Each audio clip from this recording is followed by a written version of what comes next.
What's up guys?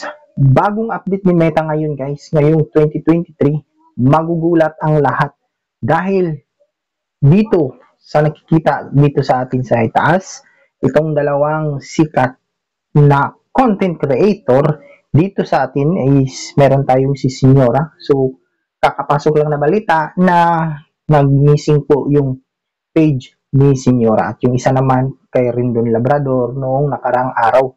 So, hindi po natin hawak yung account natin dahil si Lulumita lamang po ang nagdidesisyon nito.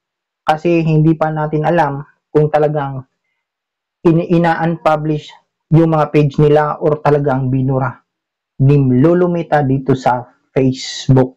So, meron tayong isang page dito guys, na meron din akong isang page na halos kaparehas lang ng araw na binura din ni Lulumita yung isa kong page. So, dito sa atin. So, bakit nga ba biglang naglaho ang mga isa sa mga sikat na content creator dito sa Pilipinas? At hindi lang po sila. For sure, marami pong mga page ang nawala at hindi lang natin alam. So, isa po ako dito sa nawalan din po ng page. So, hindi po siya totally nawala, kundi unpublished sa public. So, makikita lang yung mga admin, pero yung page mo sa public is hindi nyo po makikita kasi talagang binura ni Lulumita yung page mo dahil sa isang reason. So, mag-ingat po ang lahat guys. So, dito makikita nyo sa atin. Ayan. So, na-open ko pa yung isa kong account, page, pero hindi na po siya searchable. So, kunyari dito, search ko. Hindi na po yan searchable. Ano to guys? Monetize na din ito. Ayan. So, hindi na po siya makikita and content not available na din po siya. Kasi nga guys, binura po ni Lulumita ang ating account. And hindi lang po ako, kundi maraming mga account dito ang nabura. So, isa na po dito si Senyora. So, kung hindi in-unpublish ni Senyora yung page niya, isa lang po yung dahilan. Kundi si Lulumita ang nagbura po nun. And din isa din po si Rendon Labrador na binura din po yung account niya dahil sa dito, sa atin guys. Ayan. So, page has been removed. So, sa bagong update ni Meta, ito yung ingatan po natin lalong-lalo na sa mga small content creator natin na nagpupursige at nagpupuyat gumawa ng content and then bigla lang mawawala sa public. So, hindi na po makikita yung page mo sa publiko kasi nga your page has been removed. So, kasabayan lang po yung account ko sa mga nawala yung page ni Rendon at saka ni Senyora. Kasi nga, yung sa akin guys, ito po yung sa akin, your page has been unpublished due to continued community standard violation. So, ito guys, yung bagong update ni Meta. So, kapag continue or tuloy-tuloy or yung violations mo ay multiple violations or sunod-sunod na violation na ginawa mo sa iyong account, automatic si Lulumita na po ang magbubura ng iyong account or talagang i-disabled na ni Lulumita ang iyong account. So, dito sa atin guys, sa ating monetization, ayan. So, limited originality of content.